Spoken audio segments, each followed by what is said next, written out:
네, 오늘 우리가 함께 볼 야고보서의 말씀 묵상하고 있습니다. 지난주에 이어서 우리가 1장에 있는 말씀을 함께 묵상하고 있는데요.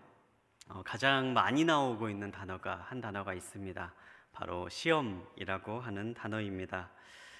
지난주에 묵상한 말씀에 이어서 또 오늘에 보는 13절 이하의 말씀을 묵상하면 시험이라고 하는 단어가 가장 많이 나오고 있지만 사실 이 시험이라고 하는 한 단어로 사용되고 있는 이 단어가 두 가지 의미를 담고 있는 단어로 기록되고 있습니다. 지난주에 있는 내용을 우리가 다시 한번 복기해 보면 좋겠는데요. 이 시험이라고 하는 단어는요, 이 두 가지 의미를 담고 있지요. 하나는 믿음을 견고하게 세우는 연단으로서의 시험이 우리의 삶 가운데 있습니다. 그리고 또 하나는 우리의 믿음을 무너뜨리는 유혹으로서의 시험, 템테이션으로서의 시험이 우리의 삶 가운데 존재합니다.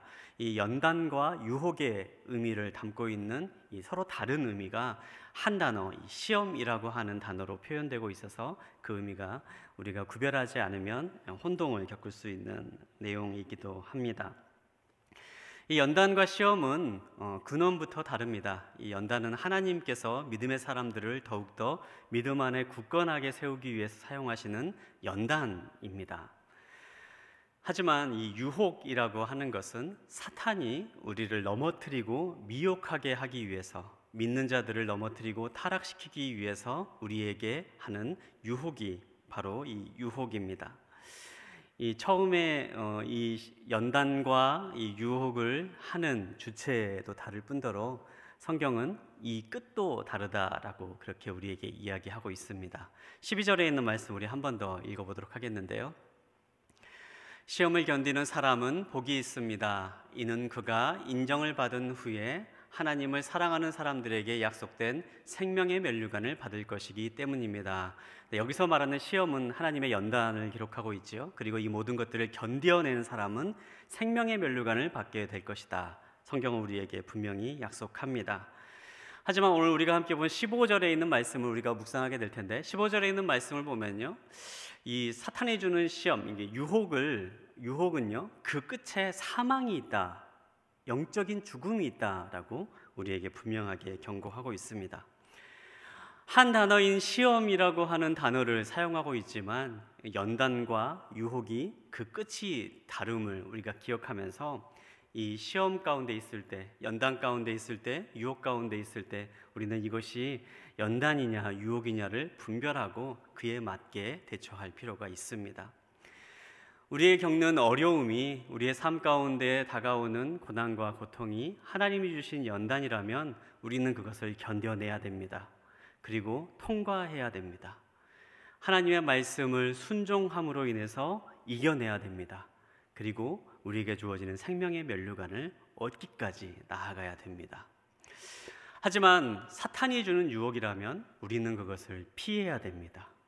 대적해야 되고요, 돌이켜야 됩니다.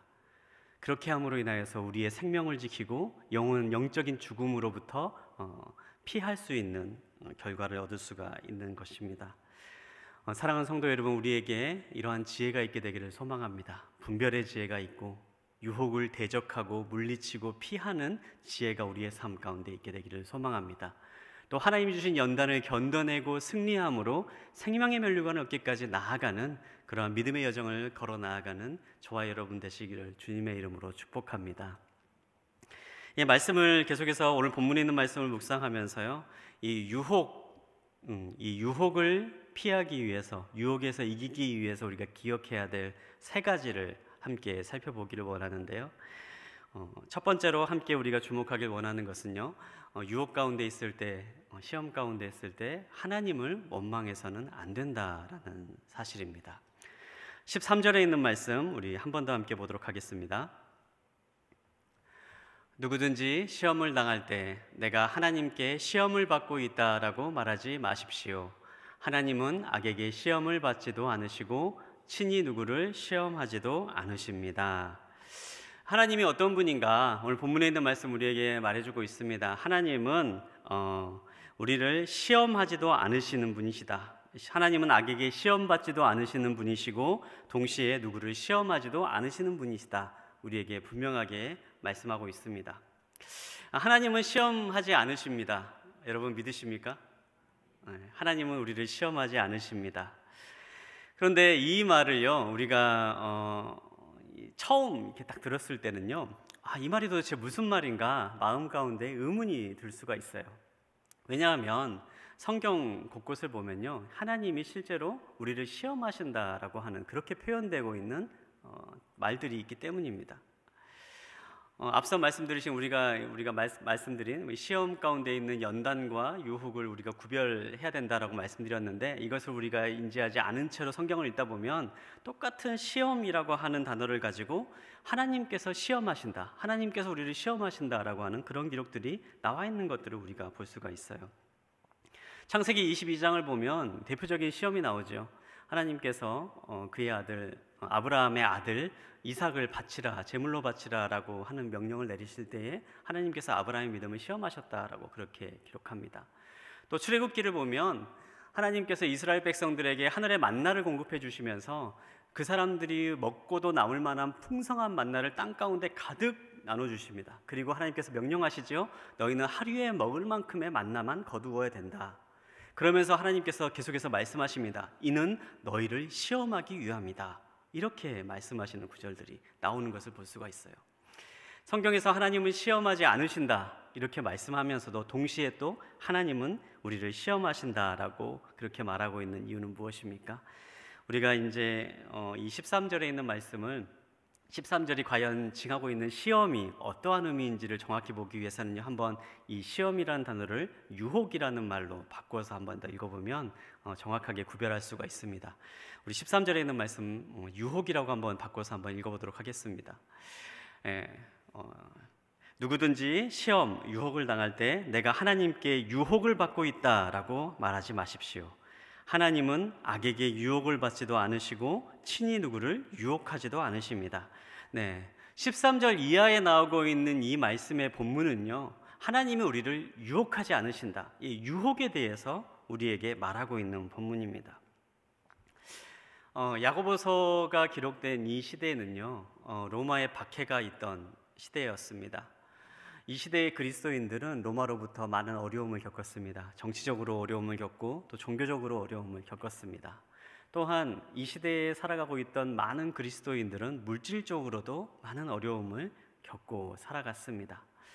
많은 어려움을 겪고 살고 있던 이 그리스도인들, 그들이 겪고 있는 고난과 어려움 앞에서 이 고난을 주시는 하나님, 이 고난을 끝까지 하나님께서 주시는 믿음을 가지고 순종함으로 이겨나가겠다라고 다짐하는 그러한 결단들이 계속해서 있었으면 참 좋았을 텐데, 그때 당시에 현실 속에 있는 많은 어려움들을 겪으면서 많은 그리스도인들이 그 어려움 앞에서 시험을 받고 그 어려움 앞에서 믿음을 포기하는 일들이 많이 일어나곤 했습니다. 그 가운데서 많은 믿음을 포기하고 믿음에서 돌아선 많은 사람들이 하는 말 가운데 하나가, 하나님께서 이 세상의 모든 일을 주관하신다라고 하시면서 나의 삶 가운데 왜 이런 어려움을 주시는 거냐? 하나님이 나에게 이런 어려움을 주시는 것이냐? 하나님이 나에게 이런 고통을 주시는 것이냐? 나는 더 이상 하나님을 믿을 수가 없다. 그러한 하나님을 향한 불평과 불만과 원망을 쏟아내고 믿음에서 돌아선 사람들이 많이 있었다라는 사실입니다. 그리고 그러한 모습을 바라보면서 이 야고보가 서신을 기록하면서 말했던 거죠. 여러분, 하나님을 오해하지 마십시오. 유혹 가운데 있을 때에, 시험 가운데 있을 때 이 시험이 하나님으로부터 왔다라고 말하지 마십시오. 하나님은 여러분을 유혹하는 그러한 존재가 아닙니다. 하나님은 여러분을 넘어뜨리기 위해서 여러분을 유혹하는 그런 악한 존재가 아닙니다. 이렇게 분명하게 선언하고 있는 것입니다. 우리들의 삶 가운데도 어려움 가운데 있을 때 종종 이런 비슷한 말을 하는 분들을 만나곤 합니다. 하나님께서 마치 나를 도와주지 않는 것 같다. 하나님께서 나를 내버려 두고 있는 것 같아. 하나님이 정말 내가 아는 그런 선한 하나님이 아닌 것 아니냐, 내가 잘못 믿고 있는 것 아니냐, 그렇게 이야기하시는 분들을 만나곤 합니다. 오늘 그러한 분들에게 오늘 본문에 있는 야고보는 우리에게 동일하게 말하고 있습니다. 하나님을 원망하지 마십시오. 하나님은 여러분을 유혹하고 넘어뜨리고 파멸시키기 위해서 존재하는 분이 아니십니다. 우리가 이 말씀을 붙잡게 되기를 소망합니다. 지금 우리가 이 동계올림픽 시즌을 보내고 있습니다. 이 올림픽 경기를 보시면서 어떤 생각이 드십니까?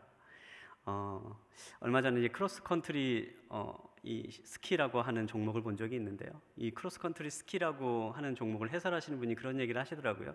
동계올림픽에 있는 모든 종목 가운데 가장 에너지 소모가 심한 종목이 바로 이 종목이다. 이 눈 위를 이 스키를 타고 이렇게 가는 거예요. 뭐 15km, 뭐 50km 이렇게 가게 되는데 가장 힘든 종목이죠.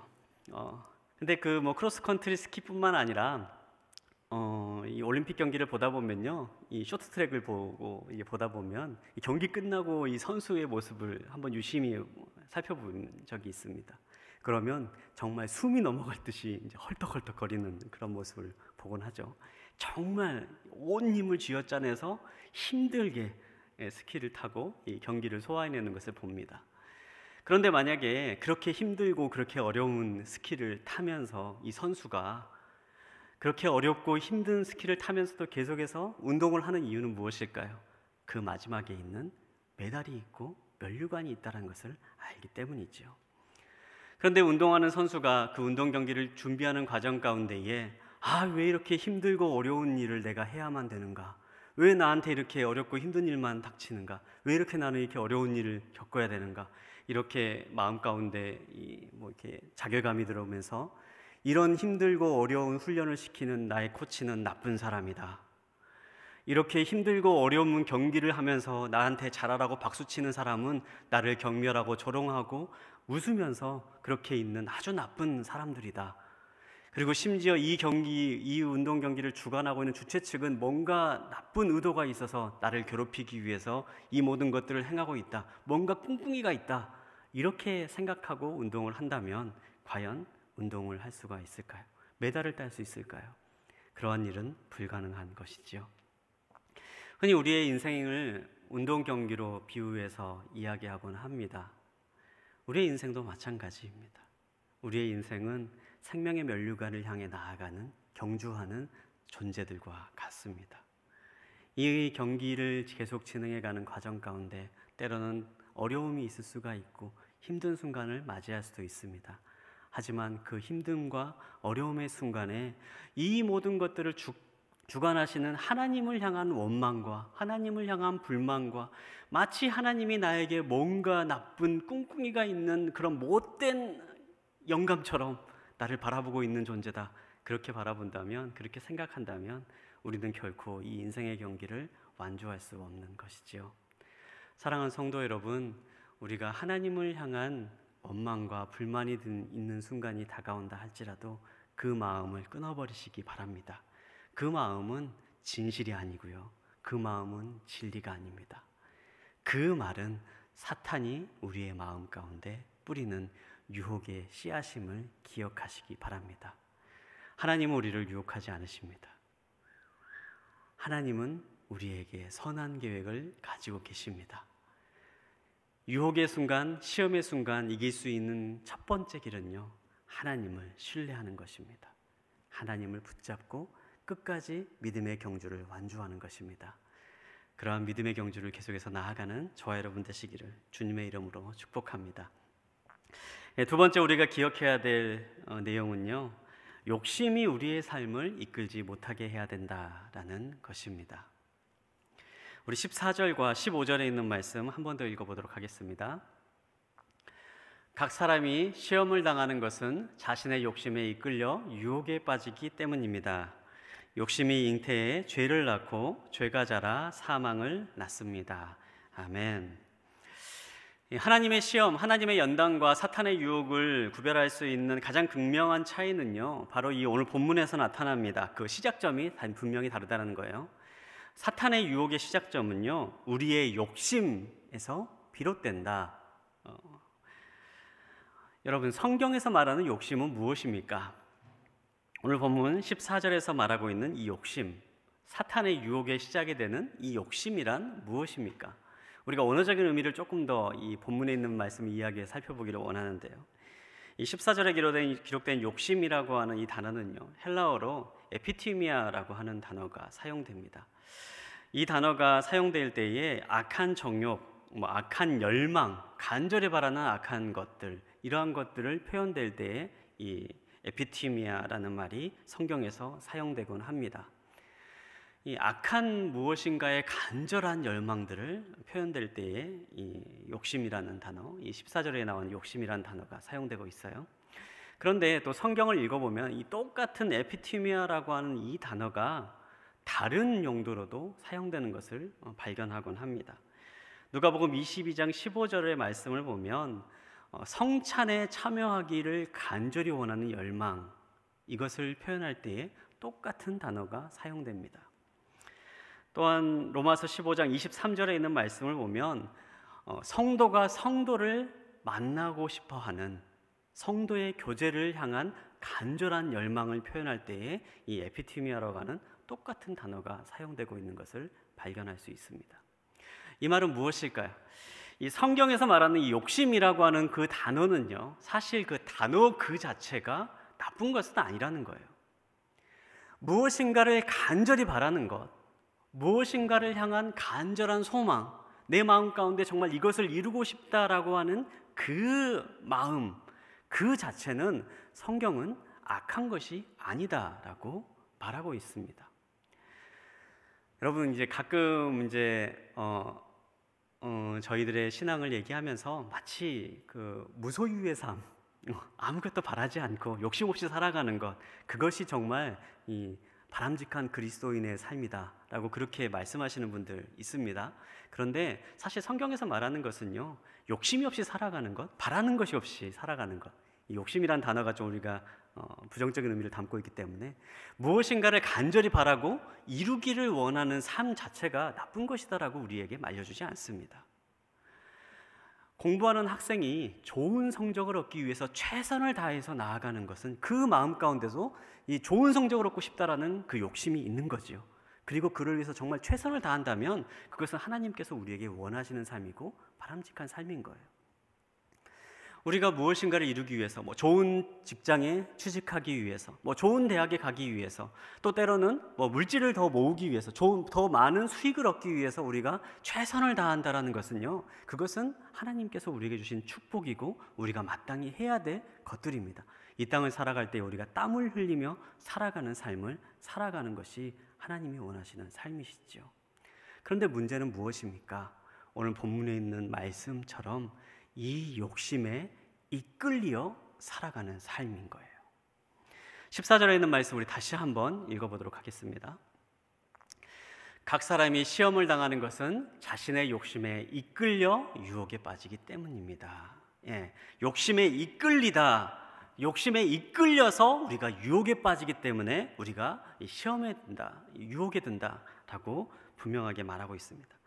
여기서 말하고 있는 그 이끌리다고 하는 말이 델라아조라고 하는 말을 사용하는데요. 이 델라아조라고 하는 말이 어떤 말을 묘사하는 거냐면 미끼를 덥석문 물고기의 모습을 얘기하는 거예요. 이 욕심이라고 하는 우리가 간절히 원하는 어떠한 것이 있는데 이 원하는 것을 너무너무 좋아하고 이 원하는 것을 어떻게든 이루고 싶다라고 하는 그 마음이 너무 강해서 사탄의 미끼로 사용되는 겁니다. 그리고 그것을 덥석 물어서 이제는 그것에 질질질 끌려다니는 인생이 되어버리는 것. 질질질 끌려다녀서 마치 내가 원하는 이 좋은 성적을 이루기 위해서는 수단과 방법을 내가 가리진 않겠다. 내가 이 물질적인 수익을 얻기 위해서는 내가 수단과 방법을 가리지 않고 이 물질적인 수익을 얻겠다. 내가 좋은 집 가고 좋은 집에 살고 싶고 넓은 집에 살고 싶고 그리고 좋은 직장에 가고 싶고 이렇게 승진하고 싶고 그러한 욕망, 욕구를 채우기 위해서 내가 수단과 방법을 가리지 않고 다른 사람을 짓밟아가면서라도 나쁜 방법을 취해가면서도 거짓을 해가면서도 내가 이것들을 이루어내고 말겠다. 이 욕심에 이끌려 살아갈 때에 우리가 사탄의 유혹에 빠지게 된다는 사실입니다. 그 끝은 어떻게 나오고 있습니까? 15절에 있는 말씀을 보면요, 그 욕심이 잉태해서 죄를 낳고 죄가 자라 사망을 낳습니다. 여기서 말하는 사망은요, 육체적인 사망을 말하는 것은 아니에요. 물론 뭐 죄에 대한 심판의 결과로 우리가 죽음을 맞이할 수도 있지만, 이 근본적으로는요, 이 15절에서 말하고 있는 이 욕심, 죄, 사망의 결과로 오는 이 사망은요, 단지 우리가 육신적으로 죽게 된다라는 것을 말하지 않습니다. 이것은 무엇이냐면 우리가 영적인 완전히 죽음의 상태에 이른다라는 거예요. 더 이상 우리의 삶 가운데 하나님의 거룩함이 드러나지 않고, 더 이상 우리가 말하고 행동하고 우리가 하는 모든 일 가운데 하나님의 거룩함이 드러나지 않고 죽음의 향기만 드러나는 그런 악한 말과 악한 행동, 악한 일들만 행하는 그런 완전한 영적인 죽음의 상태에 이르게 된다. 성경은 우리에게 분명하게 경고하고 있습니다. 사랑하는 성도 여러분, 우리의 삶을 우리가 돌아볼 수 있게 되길 바랍니다. 욕심에 이끌려가는 삶을 살아가지 마십시오. 우리가 성경을 보면 이런 욕심에 이끌려가는 사람의 모습을 볼 수가 있는데요. 다윗의 모습을 한번 떠올려 보시기 바랍니다. 다윗의 일생 가운데 가장 비참한 상황이 어디에 있습니까? 밧세바 사건이지요. 이 밧세바 사건의 시작은 이렇습니다.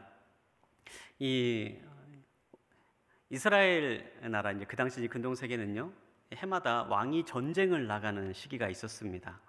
이 왕이 전쟁을 나가는 시기는요, 이제 뭐 농번기가 아니고 이제 농사가 이제 끝나고 이제 약간의 이제 백성들이 시간적 여유가 있을 때, 그 시기에 왕이 친히 군대를 이끌고 그 주변에 있는 지역을 나가서 이제 정벌하는 그런 시기예요. 그런데 이 시기는 꼭 전쟁을 위해서 있었던, 전쟁을 위한 시기, 전쟁을 위한 의미만을 담고 있지는 않았습니다. 이때 왕이 친히 군대를 이끌고 주변 지역을 이렇게 도는 것은요, 그 주변 지역에 왕이 가지고 있는 힘을 보여주는 거예요. 그리고 그 힘을 보여줌으로 인해서 다른 지역에 있는 사람들이 침략할 그런 못하게 하려고 하는 그런 의도로 이 왕이 전쟁에 나가는 시기가 특별히 있었습니다. 그런데 이 밧세바 사건이 일어나는 시기가 바로 그 왕이 전쟁에 나가는 시기였다라고 그렇게 기록하고 있습니다. 왕이 전쟁터에 있어야 될 시기인데 이 다윗이 어찌해서인지 전쟁터에 나가지 않습니다. 그리고 왕궁에서 편안함을 취하고 있는 거죠. 물론 뭐 편안함을 취한다는 게 나쁜 것이겠습니까? 그런데 문제는 거기서부터 시작이 되는 거예요. 하루는 옥상을 거닐고 있는데 옥상에서 다른 집의 지붕이 보이는 거예요. 이게 우연히 목욕을 하는 여인을 발견하게 됩니다. 우연히 목욕하는 여인을 발견했다. 이것이 어떻게 죄가 될 수 있겠습니까? 뭐 실수로라도 볼 수 있는 거죠. 그런데 문제는 그 다음으로 넘어가는 거예요. 그 여인을 발견하고 내려온 다윗이 한 그 다음의 행동입니다. 부하들을 시켜서 그 여인이 누구인지 알아보라라고 그렇게 이야기를 하는 거예요. 그 마음 가운데 있는 욕심이 이제 다윗을 끌고 가기 시작을 하는 거예요. 알아본 이제 그 여인이 누구인지 알아본 신하의 말을 들어보니 그의 충직한 장군이었던 우리아의 아내였습니다. 우리아의 아내 밧세바라고 하는 여인입니다. 다윗이 그 여인이 이미 남편이 있고 자신의 충직한 부하의 특별히 아내라는 사실을 알게 되었습니다. 그럼에도 불구하고 다윗은 그 다음에 더 악한 일을 꾀합니다. 그 여인을 데려오라. 그 여인이 왔습니다. 그 여인이 왔는데요, 그 여인이 밧세바가 왔을 때에 때마침 그 시기가 레위기에서 말하는 여인의 부정한 기간이었습니다. 여인의 부정한 기간이기 때문에 이제 당연히 이제 뭐 어떠한 뭐 동침을 한다거나 다른 부정한 행위를 할 수가 없는 거죠. 그럼에도 불구하고 다윗은 기다렸다라고 기록하고 있어요. 그리고 부정한 동침을 하는 것을 볼 수가 있습니다. 그 이후의 결과가 얼마나 끔찍한 이스라엘의 사건들로 이어졌는지는 성경을 읽어보시면 잘 아실 줄 믿습니다.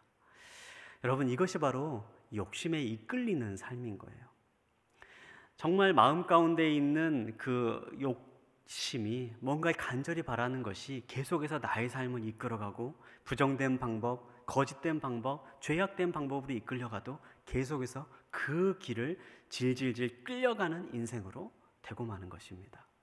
그리고 마치 그 길의 끝은 결국에는 영적인 온전한 죽음으로 끝나게 되고 마는 것이지요.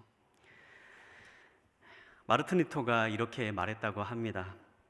우리 머리 위에 나는 새를 막을 수는 없다. 그러나 그 새가 내 머리에 둥지를 트는 것은 막아야 한다.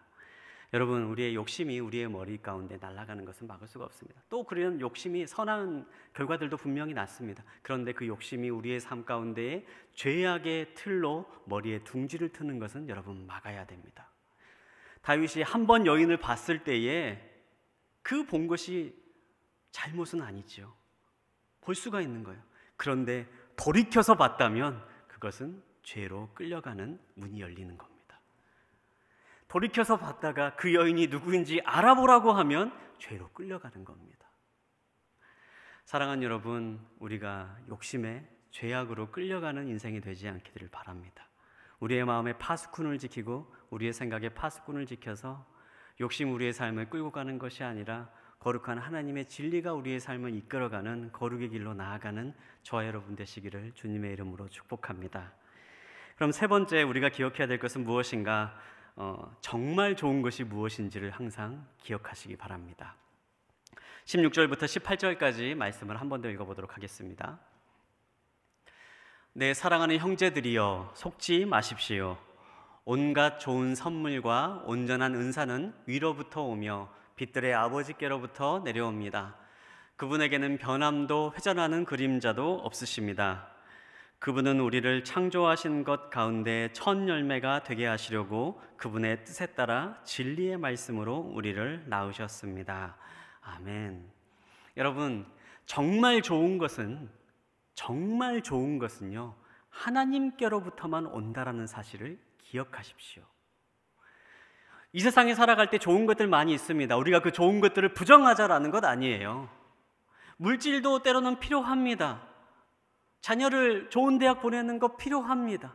자녀를 잘 낳아 기르는 것도 필요하고요. 좋은 직장에 나아가서 승진하는 것도 필요합니다. 그러나 그것들은요, 좋은 것이지만 정말 좋은 것은 될 수가 없는 거예요. 왜냐? 그것들은 결국에는 다 사라져버릴 것들이기 때문입니다. 여러분, 정말 좋은 것이 무엇입니까? 정말 좋은 것은 하나님께로부터 오는 것입니다. 정말 좋은 선물과 온전한 은사는 위로부터 오며 빛들의 아버지께로 내려온다라는 사실을 우리의 마음 가운데 붙잡으며 살아가는 인생이 되기를 소망합니다. 그러할 때에 주님이 주신 진리의 말씀, 주님이 주신 온전한 기쁨, 주님이 주신 온전한 행복에 우리의 삶이 가득 채워져 있을 때에 사탄이 주는 거짓된 유혹과 거짓된 기쁨들, 쾌락들이 들어올 자리가 없게 되는 것이지요. 사랑하는 성도 여러분, 우리가 온전한 기쁨을, 하늘로부터 오는 온전한 기쁨을 분별하며 우리의 삶을 매일매일 승리의 길로 나아가는 저와 여러분 되시기를 바랍니다. 요한일서 2장 16절부터 17절까지 우리에게 이렇게 말씀하고 있습니다. 이는 세상에 있는 모든 것들 곧 육신의 탐욕과 안목이 정욕과 세상살이의 자랑은 아버지에게서 온 것이 아니라 세상으로부터 온 것이기 때문입니다. 세상도 사라지고 세상의 정욕도 사라지지만 하나님의 뜻을 행하는 사람은 영원히 살 것입니다. 아멘. 육신의 탐욕과 안목의 정욕, 세상살이의 자랑, 이 모든 것들 이 세상을 살아갈 때는 분명히 좋은 것들입니다. 그러나 다 이 세상이 끝나는 순간 다 사라져버리고 말 것들입니다. 하지만 영원히 설 것이 있습니다. 그것은 바로 하나님의 뜻을 따라 살아가는 삶. 하나님의 뜻을 따라 이 세상을 살아가는 삶은 지금 이 생과 이 생뿐만 아니라 다음 생까지 영원하게 우리의 삶 가운데에 남아있는 것들임을 우리가 기억하는 저와 여러분 되시길 바랍니다. 생명의 면류관이 우리의 삶 가운데 예비되어 있습니다. 이 말씀을 말씀 마무리하면서요, 한 가지 이야기를 드리면서 말씀을 마무리하고자 합니다.